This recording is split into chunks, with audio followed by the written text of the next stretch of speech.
that that is who you are. And it's not that you forget, it's that you just get comfortable.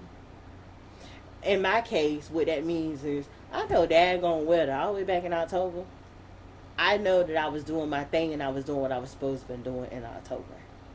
But, but, but, I also know that I loved and I had love for this person.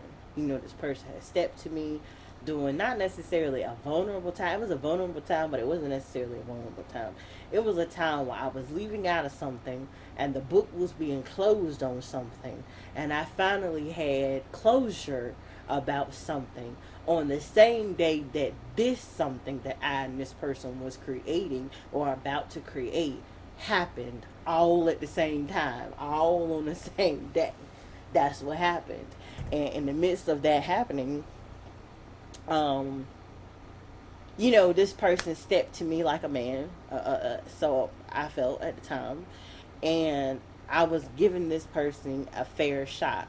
They recently in the last couple months have said to me, "Oh, I'm different than other folks. I make people start on zero and they score points. Other people let you start at 100 and you lose points." And everybody has a right to however they decide to, do their thing, do their life or whatnot. There's nothing wrong with it. And then it's up to you to decide from there whether you want to be a part of it or you don't.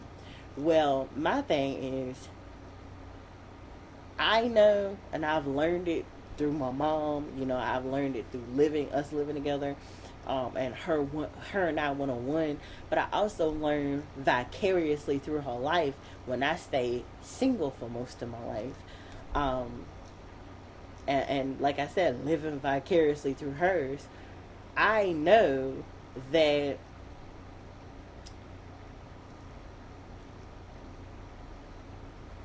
I don't even know how to express it. I know I was building up, but I really don't. I guess in this case, you get to a place in a position where you allow people to show you who they are.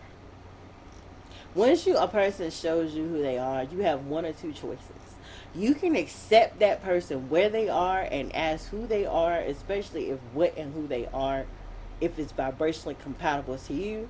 If it's not, then you can accept them for where they are and then you can release them and let them go. It's two choices.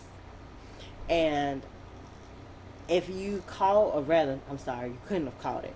But by the time this goes live, the other one would have gone live too. So if you catch the bottom, like the last one or two videos that I posted from the last situation, um, and it goes to this one, you have to decide for yourself whether or not someone, circumstance, situation, whatever, if it's vibrationally compatible to your life. That's just what it is. You have to make that choice and decision. And like I said in those videos, and I'll even say it boldly in this one, I asked for this person I have in my life. I am God and God is me. Thank you, God. Thank you, God.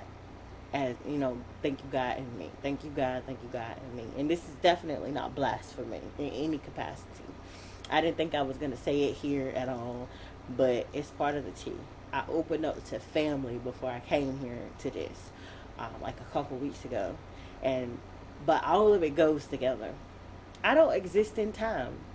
I exist outside of time and space.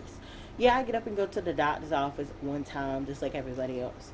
If I'm riding with somebody, I have to respect their time and their space and their vehicle. So if they say they're going to pick me up at a certain time, I'm on time to ride with them to where it is I need to go.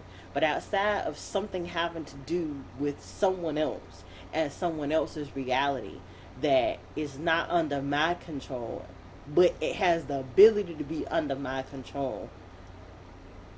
And I know that some people get this and some won't. It is what it is. But outside of all of it, there's no such thing as time. It just isn't. And when you are like me, and there is a lot of people, I know a few people that are like myself. When you are like me and you understand what I just said about time not existing, there no being no such thing as time, space not existing, there being no such thing as space, that it just is what it is, that everything just is what it is. Yeah, you have to learn lessons. Yes, you do also receive blessings. But again, it just is what it is.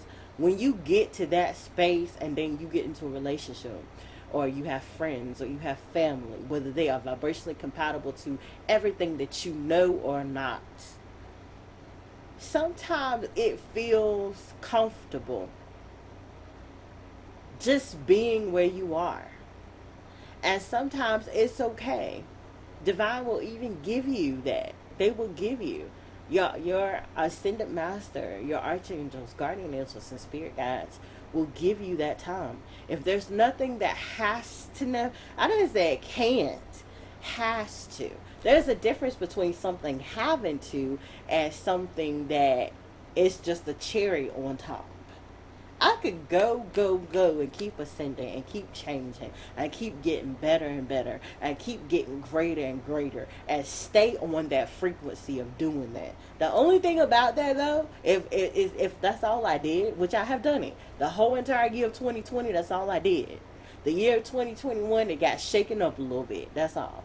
The year of 2022, it's been shaken up the whole time. That's it. But in reality, not really. I could have been farther than I meant, than I could have ever even thought of going, and I could be way further ahead. But instead, I decided to stay longer than I needed to stay. What I mean is, I have the ability to be intentional, set intentions, and to manifest myself into new results, into new energy, into receiving new, into creating and developing new. My thing is, I sat back instead and I waited. I waited to see what was going to happen all on its own. I waited to see what was going to come out of circumstances and situations. I waited to see what my mate was going to do. I waited to see what my mate was going to say. I waited to see what kind of a person he was going to turn out to be, what his conversation was going to be like, what kind of actions he was going to be like. Just him and his energy, what that was going to be. And I didn't have to do that.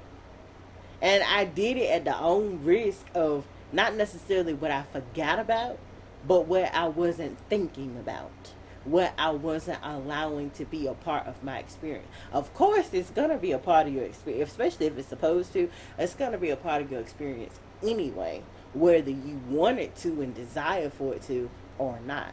And what I mean by that is, Divine doesn't allow anything to happen to his anointment.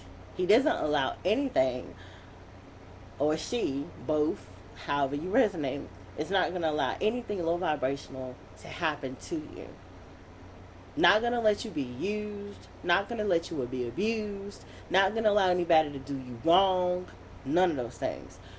You are a prophet, you are a prophetess, whatever calling you have on your head, Divine is not going to allow anything too bad to happen to you. But what Divine will do is say, okay. And I said this, whether Kim Girl Preach said this years ago, and it's just coming up again, which is, you like where you are? You okay with where you are? Okay, cool. Stay right where you are. What does that mean? It's simple. If you are living in the house where you want to live, you have the money, or you're receiving the money that you want to receive, you're doing the things that you want to do, and you don't want any low vibrational thoughts, feelings, emotions, or entities, don't want any ascension, you don't want any change, you don't want to shift the focus or shift your routines, your schedule, or nothing, stay right where you are. Stay right there. And when we say that, we're literally talking about everything. You don't want more money? Okay. Don't ask for the lottery. Don't ask to win the lottery. You don't want a buku of money. Don't ask for a new skill set to come to you. Excuse me. Don't try to go to school or get some type of on-job training or off-the-job training. You don't want new clothes? That's okay. Don't desire to go to the store and get the newest sneakers or clothes. Thrift store. I don't even care what kind of store.